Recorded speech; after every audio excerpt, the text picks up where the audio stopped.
Welcome to 10 Minute English. The first word of today. આજનો પહેલો શબ્દ છે એપ્રિસિએટ. એપ્રિસિએટ મતલબ કે પ્રશંસા કરવી, કોઈ પણ વસ્તુની સારી બાબત જોવી અને તેના વખાણ કરવા, એના માટે અંગ્રેજીમાં શબ્દ છે appreciate. To appreciate something is to understand its good qualities. કોઈ પણ વસ્તુ સમજીને એ જોવું કે આની અંદર સારી વસ્તુ છે અને તેની પ્રશંસા કરવી, એ સમજવી, તે સ્વીકારવી, તેના માટે અંગ્રેજીમાં શબ્દ છે એપ્રિસિએટ. કોઈ વસ્તુની સારી બાબતો સમજવી એટલે કે એપ્રિસિએટ. હવે એક ગુજરાતી વાક્ય છે, હું તમારા સારા શબ્દોની કદર કરું છું. હું તમારા સારા શબ્દોની કદર કરું છું. એને ઇંગ્લિશમાં કહીએ તો I appreciate your kind words. I appreciate, હું કદર કરું છું, હું પ્રશંસા કરું છું યોર કાઇન્ડ વર્ડ્સ, તમારા સારા શબ્દોની. અવેલેબલ.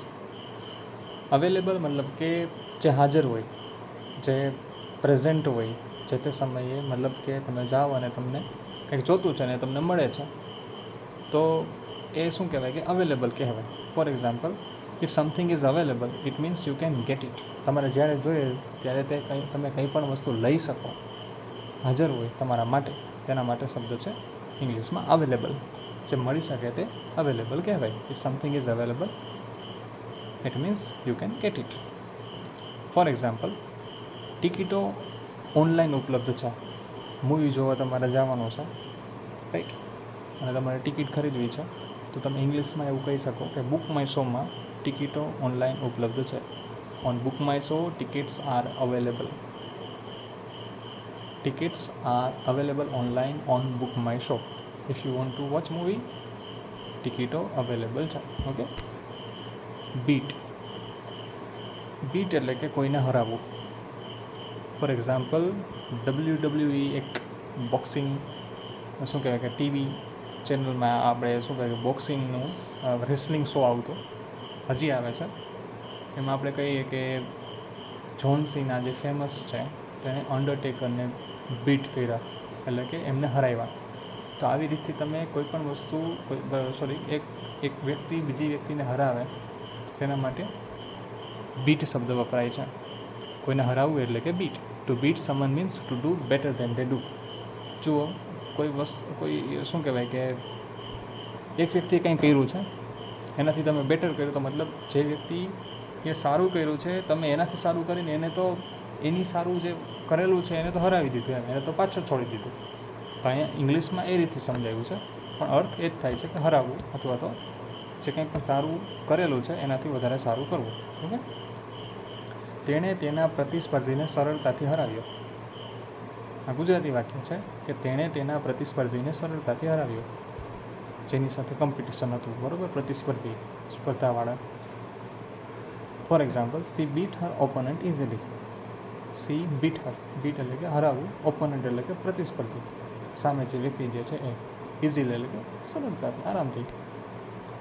બ્રાઇટ. બ્રાઇટનો અર્થ થાય છે તેજસ્વી, કે જે પ્રકાશ આપતું હોય, જે પ્રકાશ દેતું હોય તે. If something is bright it shows a lot of light. જો કોઈ પણ વસ્તુ વધારે પ્રકાશ આપતું હોય તો તેના માટે બ્રાઇટ શબ્દ વપરાય છે. ફોર એક્ઝામ્પલ, રૂમ સૂર્યપ્રકાશથી તેજસ્વી હતો. મતલબ રૂમ સૂર્યપ્રકાશથી એકદમ તેજસ્વીતા, ટૂંકમાં સૂર્યપ્રકાશથી એકદમ તેજસ્વીતા ફેલાઈ ગઈ હતી. ક્યાં? તો કે રૂમમાં. ઓકે. અહીંયા એઆઈથી બનાવેલું આપણે થોડીક સ્લાઇડ છે, એટલે ગુજરાતીમાં ક્યાંક ને ક્યાંક મિસ્ટેક થતી હોય છે, પણ સેન્સ તમને આવી ગઈ છે એનો મને વિશ્વાસ છે. The room was bright with sunlight. The room was bright. શું કહે છે? The room was bright. Room એકદમ તેજસ્વી હતો. શું કામ? કેમ કે ત્યાં સનલાઇટ આવતી હતી, ત્યાં સૂર્ય પ્રકાશ આવતો હતો. સેલિબ્રેટ. સેલિબ્રેટ એટલે કે ઉજવણી કરવી, રાઈટ. સેલિબ્રેટનો અર્થ થાય છે ઉજવણી કરવી. ફોર એક્ઝામ્પલ, તમે કહ્યું કે મારે મારા ફ્રેન્ડનો બર્થડે સેલિબ્રેટ કરવાનો છે, અથવા તો અમે અમારા ફ્રેન્ડનો બર્થડે સેલિબ્રેટ કર્યો, મતલબ કે બર્થડેમાં તમે ઉજવણી કરી, રાઈટ. બધું કરો એ ઉજવણી કરી. તો એના માટે ઇંગ્લિશમાં શબ્દ છે celebrate. To celebrate is two do something to show that N event is special. હવે એ વ્યક્તિને બર્થડેમાં આપણે શું હોય કે વ્યક્તિને સ્પેશિયલ લાગે એવું કરવા માટે આપણે કેક લઈએ, ફુગા લઈએ, બલૂન્સ, રાઈટ. તો આ ડેનો એનો જે ટૂંકમાં દિવસ જે છે એને સ્પેશિયલ બનાવવાની વાત છે. તો શું કહે છે કે ખાસ પ્રસંગની ઉજવણી કરવી એટલે કે celebrate. To celebrate is two do something so that N event is special. Special લગાવવા માટે આપણે કરીએ ને બધું નવું નવું, એના માટે અંગ્રેજીમાં શબ્દ છે સેલિબ્રેટ. ફોર એક્ઝામ્પલ, હવે ગુજરાતી વાક્ય છે, તેમણે સાથે મળીને જન્મદિવસની ઉજવણી કરી. તેમણે સાથે મળીને જન્મદિવસની ઉજવણી કરી. તે સેલિબ્રેટેડ ધેર બર્થડે ટુગેધર. તે celebrated their birthday together. Determined. ડિટરમાઇન્ડનો અર્થ થાય છે કે નક્કી કરી લેવું, એમ નિર્ણય લેવો. નિર્ણય લેવો, નક્કી કરવું, તેના માટે અંગ્રેજીમાં શબ્દ છે determine. To determine means to choose or make a decision. ડિટરમાઇનનો અર્થ થાય છે to determine means to choose or make a decision. For example, તેણે તેનું ભવિષ્યનું લક્ષ્ય નક્કી કર્યું. He determined his future goal. He determined, તેણે નક્કી કર્યું હિઝ ફ્યુચર ગોલ, તેણે પોતાનું ભવિષ્યનું લક્ષ્ય નક્કી કર્યું. ડિસઅપિયર. ડિસઅપિયર મતલબ કે દેખાવું બંધ થઈ જવું, એકદમ ગાયબ થઈ જવું. ઘણા લોકો એવું ન કહેતા હોય યુપીએસસીવાળા કે તમે એક વર્ષ ડિસઅપિયર થઈ જાઓ, તમે એક વર્ષ ગાયબ થઈ જાઓ. ગાયબ થઈ જાઓ એટલે કે એ તો એ સેન્સમાં કહે છે કે તમે તૈયારીમાં ગાયબ થઈ જાઓ, એટલા ડૂબી જાઓ એમ. કે કોઈને, તમારા મિત્રોને, આજુબાજુને, પરિવારને તમે દેખાતા બંધ થઈ જાઓ એમ. કે ભાઈ આ તો ક્યાં ગયો તો એ તો ડિસઅપિયર થઈ ગયો, એના રૂમમાં છે, તૈયારી કરે છે, પઢાઈ કરે છે. તો એ સેન્સમાં to disappear means to go away or not to be seen. એટલે કે ક્યાંક ચાલ્યું જવું, દેખાવું નહીં, એના માટે અંગ્રેજીમાં શબ્દ છે ડિસઅપિયર. હવે ગુજરાતી વાક્ય છે, સૂર્ય વાદળોની પાછળ ગાયબ થઈ ગયો. The sun disappeared behind the clouds. Behind એટલે કે કોઈ પણ વસ્તુની પાછળ. ડિસઅપિયર્ડ એટલે મેં જેવી રીતે કીધું એવું ગાયબ થઈ જવું, દેખાતું બંધ થઈ જવું. તો the sun disappeared behind the clouds. Right. સૂર્ય વાદળોની પાછળ ગાયબ થઈ ગયો. ક્લાઉડ્સ એટલે કે વાદળ. એલ્સ, બીજું કાંઈ.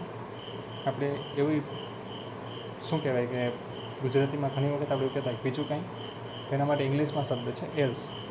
If you talk about something else, you talk about something different. Else એટલે કે કંઈક જુદું, બીજું, એક જુદી વસ્તુ માટે એલ્સ વપરાય છે.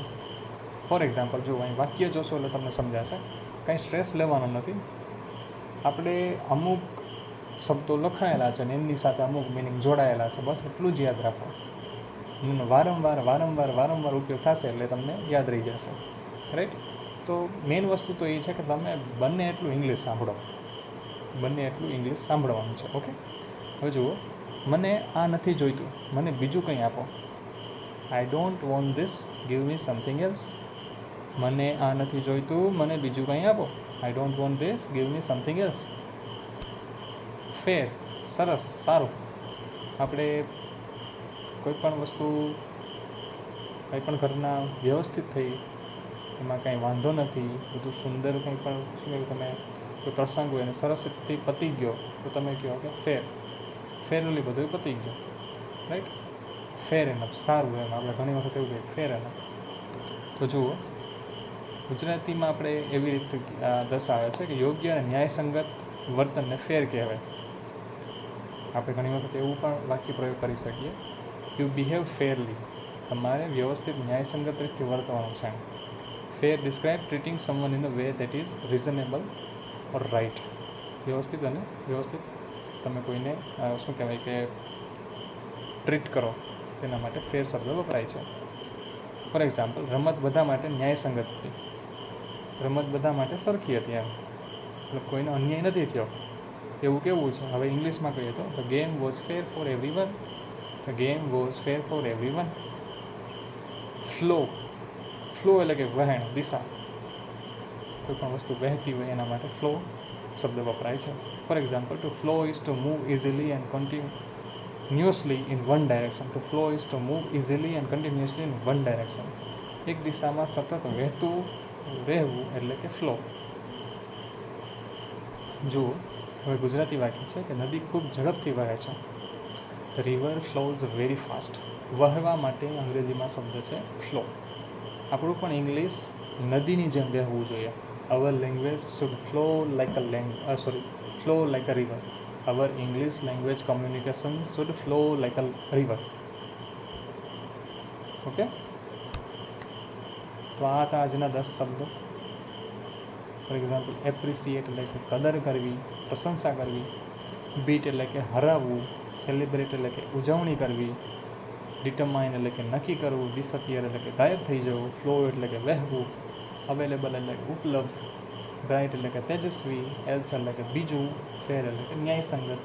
સરસ, સુંદર. Okay, thank you very much. Please keep listening this, keep using this. Okay, thank you.